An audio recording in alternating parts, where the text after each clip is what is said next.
Well, welcome back to this episode of Paint Society, and in this series, we're going to show you how you can paint your own car parts right from home. More specifically, in this episode, we're going to show you how to prep old, faded, and cracked paint and how to get it back in the primer stage so you can get it ready for paint. Now, this is Jeremy's 07 Acura TL Type S. Now, believe it or not, I painted this bumper nearly 15 years ago in my own home garage, and well, I didn't know a whole lot, and it started to peel and crack. So Jeremy went ahead and got everything taken off of the vehicle, and once he got it all taken off of the vehicle, well, he delivered it right to me so I can redeem myself and do the same paint job, but better, right from home 15 years later. But before we start any prep, the number one thing you need to do is get everything nice and degreased and clean. So we'll degrease it tonight, and we'll come back the next morning once it's all dry, and we'll get started.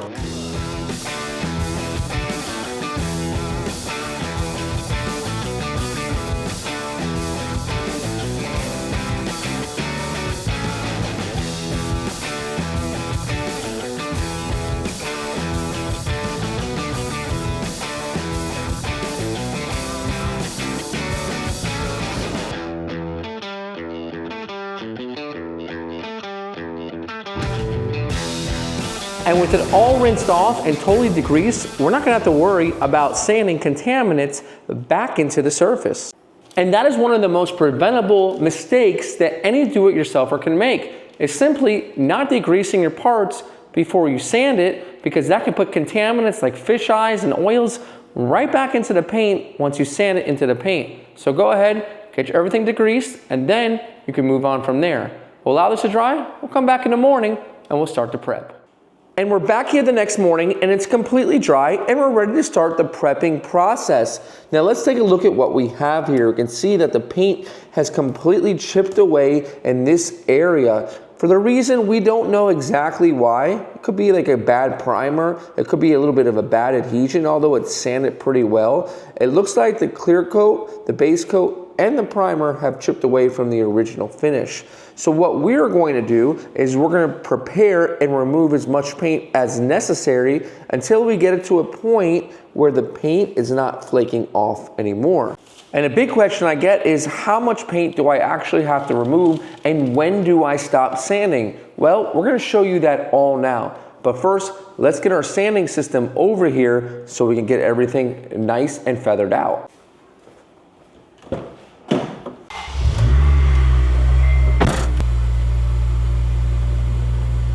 Now I'm going to be using the 3M extraction system, and I really like it in the garage because it helps keep everything nice and clean, and it's electric. And although a little bit of a hefty price tag, I would say maybe not for the do-it-yourselfer, but if you're really into sanding and keeping your garage clean and you're going to do a lot of work in your garage, this combo really works well. I use it a lot in the garage. Now this is a sander, and I bought P180. This is 180 grit. Now you can use any 180 grit. You don't even use the vacuum extractor. You can use whatever you want.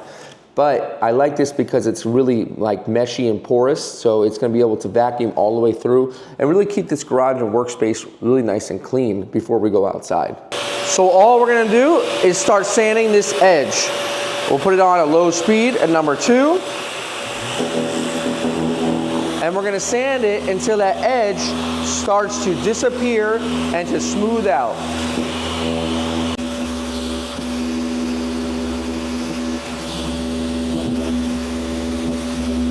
All right, let's take a look at what we have so far.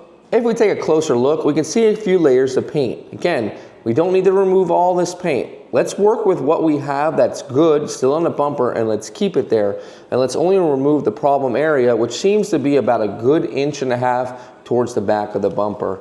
You can see here, it's a very nice, smooth transition.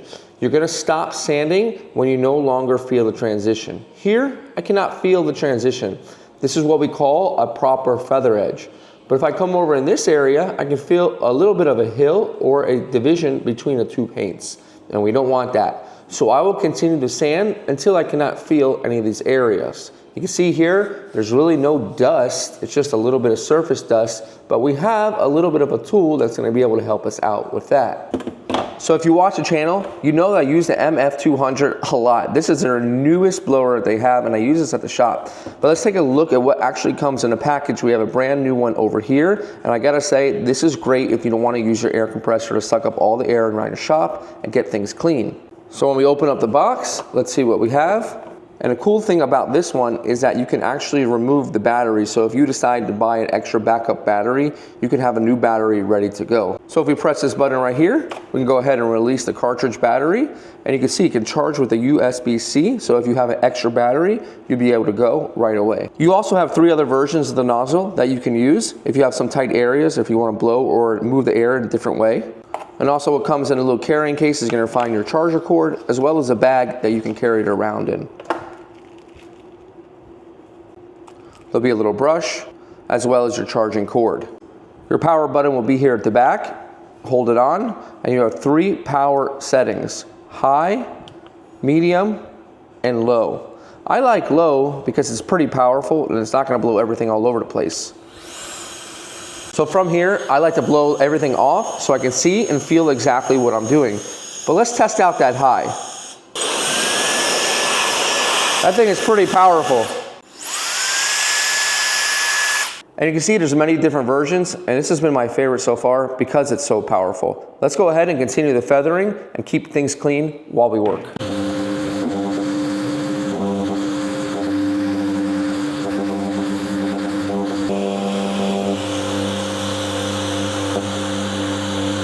All right, we'll give it a little blow.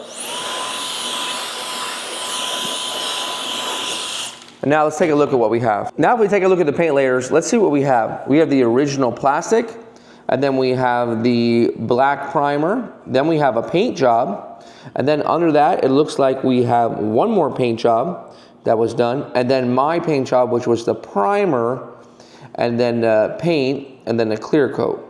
So yes, is it best to have all the paint removed whenever you're doing a full paint job when there's multiple layers? Yes, but you're a do-it-yourselfer, and this is a plastic bumper, and it'd be very difficult to remove all the paint on a plastic bumper. So we'll do the best thing and completely smooth out all the layers and put some primer on it to lock it down. But then you're gonna get into some areas that are just too hard to sand using the sander. So let me show you what we can do. For this, we can get a round block and a piece of 180 grit, and we simply wrap it around, hold it, and then sand this area.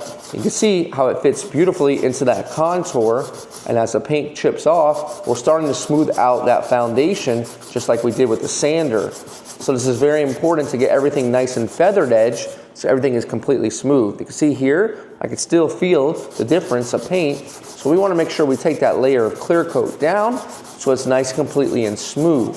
If you don't do that, you're leaving an exposed edge and your primer will not be able to lock it down. So by feathering it down and smoothing it, it'll be nice and clean. Now, unfortunately, on this edge, it is a little bit peeling, so there's no easy way to do it. You can use a block, but our thumb actually works really well to just feather that down. So we're gonna have to kind of do a little bit of hard labor in here to smooth this out just as much as possible to make sure that it's nice and clean in this area as well. So either one, your thumb, or you can use the block to get into there, whichever you feel is gonna be best, but this will require a lot of sanding to get nice and smooth. Now once all our feather edge is nice and smooth, we'll go ahead and attack this area again with our block. And I have some random P180 grit that we're gonna be using here just to get in here. Now if you wanna do a lot of this by hand, you can certainly do that. But the reason why I like to use the sander in the flat areas is it's quicker and it leaves a nice and soft scratch. But if you don't have a sander, you can do all this by hand.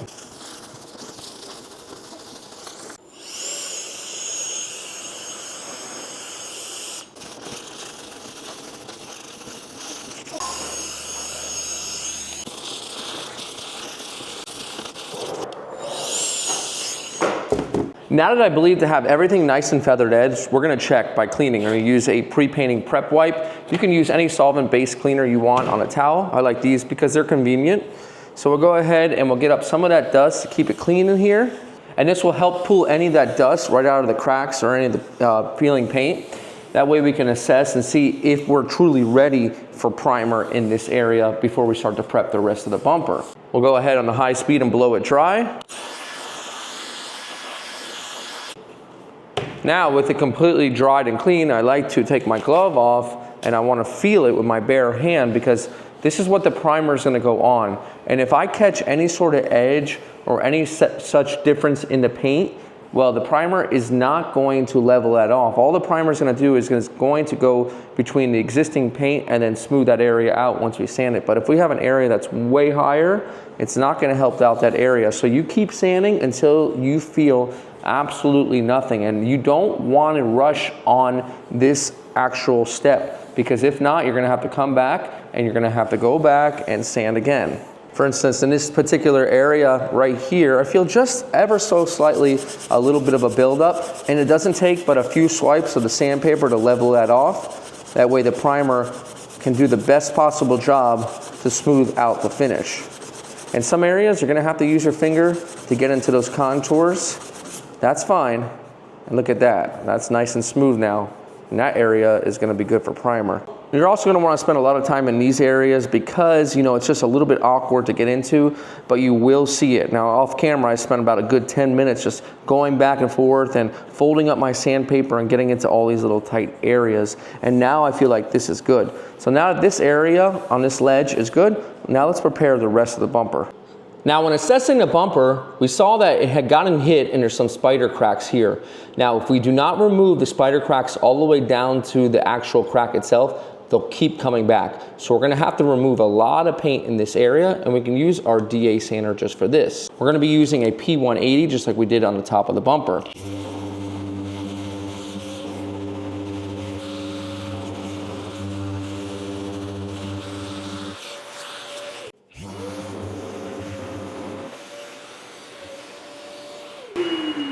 All right, so we just found some more spider cracking. I guess the bumper might have been hit here. Now, no damage where it's gonna need any filler, it looks like, but if we hold our sander nice and flat like we did with the P180, we can smooth all this out. Since all been smoothed out, all the bad paint has been removed, so it looks like we can move on to the next stages of prepping the rest of the bumper since there's no more damage on the bumper cover. Now, one thing I'll say about the P180 3M Extract Mesh Grit that they have, it's great for vacuuming, but it doesn't last long at all. It's super thin, so I've gone through several pieces just because, well, you're gonna sacrifice a little bit of quality as far as the cut long term when it comes to getting something a little bit thinner that's gonna be a little bit more porous. So there's a give and take. I'll put a couple different types of sandpaper that you can use. You can link it in the description. That way you can make your choice. Now, I'm never gonna miss the opportunity to clean in between stages. Believe it or not, the more cleaning you do,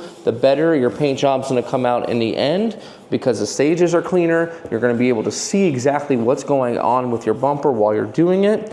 And now what we're gonna do is we're gonna move on now to the next step, which is going to be a full P180, but we're gonna be using the interface pad instead. Now, up until then, we've been using the actual sandpaper right on the backing disc, which is gonna make the sanding a little bit more aggressive. Now, we're gonna take that interface pad here, has a whole bunch of holes. We're gonna put that onto there. And with the interface pad on, it's gonna soften up the scratch. Now, typically I would not use a P180, I would use a P320, but I'm not gonna do that because I don't feel like this paint really is in great condition, so I really wanna rough it up and remove any dead paint that might be apparent on the bumper. And we're really only gonna focus from this lip up since the lip covers this area completely. So we'll focus on getting all of this in a P180 with a nice soft sand scratch with the interface pad.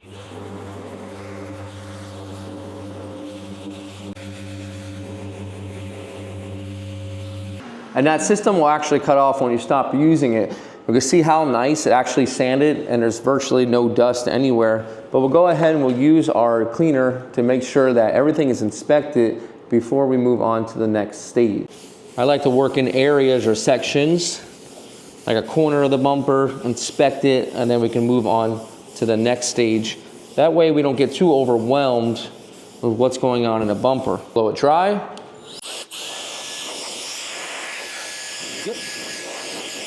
All right, this area is good and we're ready to move on.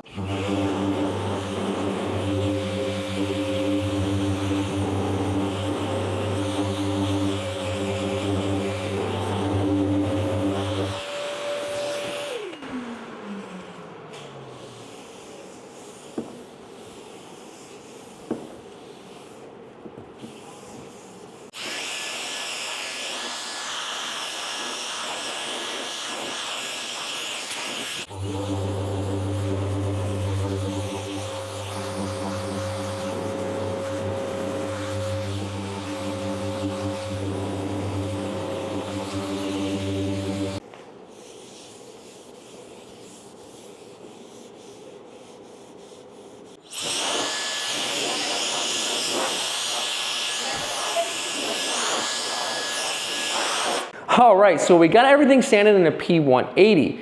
Technically from here, you can move into primer, but I would rather refine that scratch to a P320 so that primer can shrink into a smaller scratch. Now in unaffected areas, we did do the P180, but if the bumper wasn't so old and chipped up, I would have gone into the P320. But since the paint was so old, I really wanted to rough it up a little bit, but it's a little bit too rough for the primer. So the solution is simple. We're just gonna go right back over it with a P320 and prepare it for primer. And you don't wanna go any higher than that because you can lose some adhesion after P320. So we'll go ahead and put our P320 on our sanding interface pad.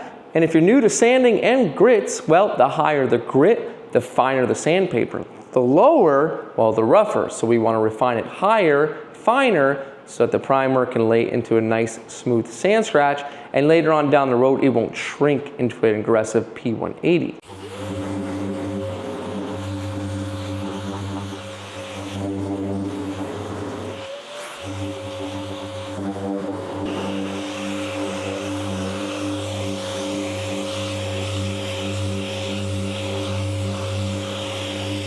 And after you sand, naturally, there's gonna be some areas you just can't get into by using the sander. So you're gonna have to use your scuff pad. This is a maroon scuff pad, and this will help you get into those tight areas to scuff them up so the paint doesn't chip later on.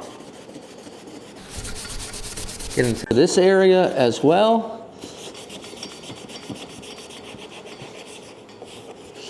Nice and tight. That way it doesn't get any sort of peeling in these tough to sand areas again. And then on the bumper edges, it really helps out to get these nice and scuffed. Get all your edges scuffed so you don't have to worry about any peeling. Perfect. So we got our bumper all outside. Now I'm never gonna miss the opportunity to clean, no matter what stages. If you've been watching the video all the way through like you should, you're gonna notice that I will always clean, clean, clean. I'm gonna use the degreaser again, and this will pull out any of the sanding dust that is in the sand scratches or any of those areas that we might have missed last night when we degreased it. This is gonna go ahead and get those areas all clean. So we'll let this sit just a few moments to kind of agitate the surface. Then we'll get that same exact maroon scuff pad that we used earlier, and this is gonna agitate the cleaner into all the different crevices of the bumper to make sure it's clean before we primer. You might think it's a waste of time, but trust me, when you have a clean preparation for any type of paint, whether it's even primer, and this will make a big difference in your final job once it's all been painted. Look at that, perfect. We'll just give it a quick rinse, and then we'll let it to dry out here in the Florida sun while we get our primer all mixed up. And for our primer, we're gonna be using the 4:1 2K Urethane Surfacer Primer by Eastwood. You need a thick primer to go over all those edges and smooth everything out nice and even. And this is exactly the primer that we're gonna use to do that job. And once it's had a chance to dry, we'll come in here and make sure it's completely dry. I changed my nozzle tip to a much narrower one. And what I'll be able to do now is get into all these little crevices and blow it off before primer. Sometimes water likes to hang out in these areas. Then we'll do one more final wipe with our easy wipes. Go ahead and wipe down the surface and get any remaining dust that might be lingering out of those crevices so the primer can do its best possible job. So if you learned anything in this video, you've learned that you need to clean, and it's a very, very important part of the prepping process all the way up into painting. Now you're gonna notice I'm going over some bare plastic spots, and we got some adhesion promoter for that. And it's very simple, just a little spritz, and we'll show you that right now. Basically, this is an adhesion promoter, and it just goes right over any of that bare plastic, just to make sure you have good adhesion. And we got one more spot right here, and we'll let this dry for about 10-15 minutes, and then it'll be ready for primer. Now we're ready for primer. We're gonna be using a 1.8 fluid tip since it's a thick primer. Now remember, primer gives us a paintable surface. Once it's cured 24 hours later, we can sand it, which we'll show you in part 2. We'll sand it and prepare it for paint. Now we don't have our paint booth set up for primer, it's not necessary, but we're gonna go ahead and prime these areas first and then prime the rest of the bumper. We'll go ahead and put it on. We'll go into these areas lightly. Follow it up here. Very lightly, just getting it on. It is a very thick primer. We'll continue over the top. Just laying it on. Perfect. Nice and thick. And we'll finish up on this side. I'm barely triggering it, just getting it on nice and thick. And I noticed that my old gun was fluttering. I think possibly the fluid tip was all clogged up or needed to be changed. So I went over here with the P500 and let's see, I see a big difference already. Beautiful, much smoother. You see the difference now in the droplet? You see how fine that is right here from before? There was something wrong with that that fluid tip. It was just not atomizing as well. So here we have a much smoother and much finer finish. Look at that, much better, much better. And these are things sometimes that you realize as you're going that hey, there's a problem and it needs some attention. So our P500 did the trick here, no problem. Laying down that next coat, and then it will get 3 coats on this particular bumper cover. We'll go ahead and put some more here, and then our trouble area, we'll get some more primer as well. Now, how many coats do you need? Well, I would say about 3 coats a high build is just gonna be perfect for any type of project. If it's just a regular bumper with a little bit less damage than this, probably 2 coats will be just fine. But you can see all of our problem areas are completely filled in. And from there, we can go into step 2 in the next video and getting them sanded down and preparing this for paint. But right now, when watching this video, get yourself to this stage where it's primered. And also, don't forget that just because you primered it does not mean it might be ready for paint. And also, don't be scared to go back in there, dive in there. If you still have some areas that have some cracking or you're not happy with the bodywork, you can scuff it down with a 220, put a little bit of filler on there, or just scuff it down, smooth it out, and add more primer. We primered things 2 or 3 times before it's ready for paint, so don't be scared to do that. For our job right here, it's done. We're gonna let 24 hours happen before we move into the next session where we prepare it for its final paint job right here from home. Guys, this is Brian from Paint Society reminding you, don't overthink it. It's just paint. I'll see you guys on the next episode.